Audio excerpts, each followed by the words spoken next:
Hey guys, it's Bill and Rob, Game Time Collectibles.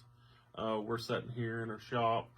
Um, Nobody else is due to the state mandate.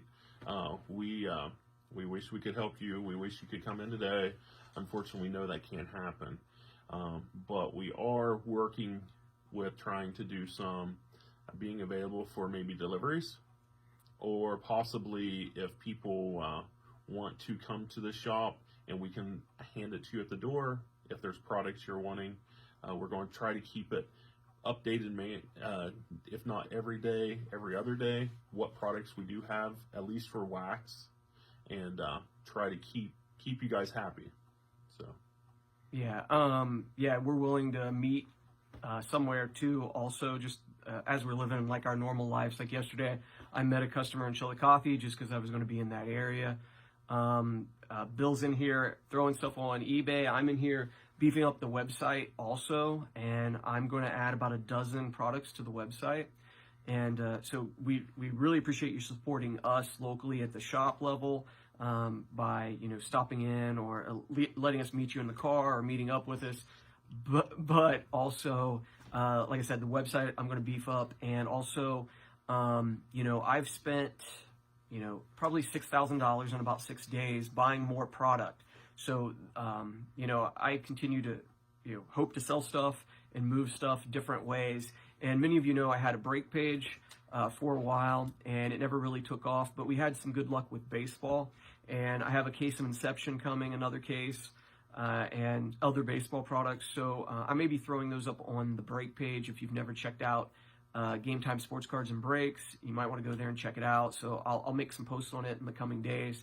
And I expect the website, I'm doing that right now, I expect it to be good, probably by tomorrow, to have probably a couple dozen products on it and update the pricing and stuff like that. So we know our hobby continues. Yeah. Do you do any specials on shipping? On the website, what I do is a flat $5 shipping, no matter how many boxes you buy or whatever. That's cheaper than gas to come here. Yeah. In fact, even if you're local. Yes, yeah, and we appreciate you, participating in breaks when we throw those up or whatever. And I may even just be in here randomly a couple days this week. We can go live and do a personal box break or whatever. But this hobby is going to continue. And one of the things that I was thinking Bill and I could talk about is we hardly ever just sit down and talk about the hobby or whatever. But between us, I mean, we have years, like 40 years or so in this hobby. I know Bill's been doing it since we were kids at a local flea market. And I've been in the wax business, basically hobby box business, for about 15 years. There's probably only one other guy in Central Ohio that's been doing this longer than me. And so it's kind of, we have different perspectives. Bill focuses on singles and that sort of thing. I focus on, the hobby box side. But I thought it'd be kind of interesting, with what's going on, that there could be like a pretty big adjustment to the market. So I was just kind of wanted to pick Bill's brain a little bit too on what he thinks about what we've been seeing in the hobby, let's say the last 2 to 3 years, as far as pricing. I would tell you guys that I know you don't like the high prices on products that are coming out. The only chance that you really have to get it at the lowest price for a retail price is to buy it when it comes out, and even if you don't like the price, because basketball, for lack of better words, is insane this year. Rob has rebought and rebought and rebought, and we still can't keep Prism on the shelf. We can't keep Optic, not even blasters. I mean, I've heard rumors that Prism blasters are over $100 a piece. That's a $20 product. That's insane. But because of people being able to hoard it and people that have major money in the market are pushing the market, and all the breakers pages are breaking case after case, and people are just randomly trying to get teams and stuff like that. The market's completely changed. And I see that happening in football also. And baseball was already hot. We do get a good allocation on baseball in our shop, but also people are just grabbing that prospect and just praying that he's going to take off. And if he takes off, that product takes off, and you can see $100 change in a box overnight. And for us to rebuy it, we have to modify our prices so we can actually attain another box. So. Yeah, and I just was explaining to Bill that I've turned down Prism basketball. My cost, after looking into it and stuff, Prism basketball blasters, it's $72 a box. I am not going to pay $72 a box for a box that should be selling for $20. It's just I've tried to take that stand with basketball a couple of times this year, but every time I would put it off and wait, it would be a little bit higher.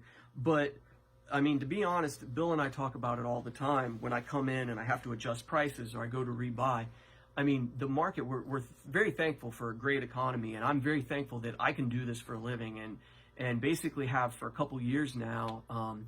But it's insane. The market is insane. It has become almost, unaffordable for most people. There's very few collectors still in the market just because they can't afford to collect. I mean, and not that they can't afford to collect, but they don't want to pay a premium for it. The market now is mostly prospectors, people that are buying the guy and hoping he's going to turn out, like Zion. Yeah. There are a lot, somebody has to carry the torch into the next millennium or next decade. So it is smart to put your money into certain people. Some of them will turn out, some of them won't. So how much money you can afford to put into them, that's up to you.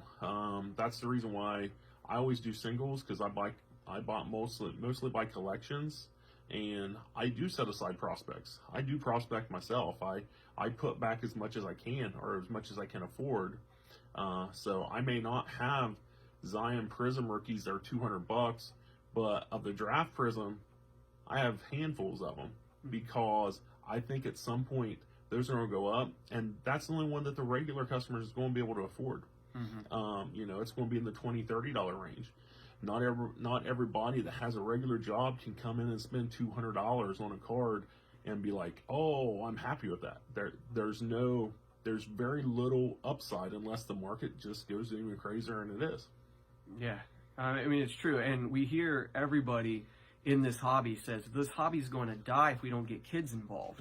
And how is a kid supposed to get involved when a box that should be $130 is $600? I mean, it's just not gonna. Yeah, it's crazy that the box is $130 to begin with. Yeah. Because it started out as a kid's hobby. That's what it started out for. I mean, a kid's and adult's hobby years ago, and that's the way it should continue. Unfortunately, people have gone into it major money and have corrupted it, not to hurt anybody's feelings, but corrupted it into it's a business. It literally is all about business. And once, not to put down Panini, but once they took over the license of football and basketball, we knew as dealers that the customers will pay for it in the long run, because they need to pay for those licensings. So I don't see the prices coming back down. Unfortunately, that hurts the middleman, and that's what we are. We are middlemen. We're not the poor. We're not on the poor side, but we're definitely not on the high end. So we want to try to take care of you the best we can, but also there's some things that are just out of our reach. So for sure. And now one thing for sure, this market has went crazy. And, being in it as long as I have, like, I try to tell people that I did this for years with the same amount of effort and was only able to pocket maybe, $300 or $400 a month for years. So a lot of the newer guys that are getting into this just think, oh, yeah, I was always sitting back there making money. But this is a lot of being faithful a lot of years and building up allocations and stuff. And then when this kind of took off, I was in the right position. But, and we all hear Gary Vee and all that, and, we know the market's like crazy, but Gary Vee didn't see the coronavirus coming. And there is going to probably be some kind of market correction, but I don't think that means that people are just going to run out of the hobby. They're still going to be there, but they're going to have to be more looking for bargains. They're going to have to stand up and say $100 for a Prism Blaster is ridiculous, and I'm not going to pay that. So that's kind of where I see it. No, I agree. Maybe heading. I agree 100%. There's with the coronavirus. We and him have talked.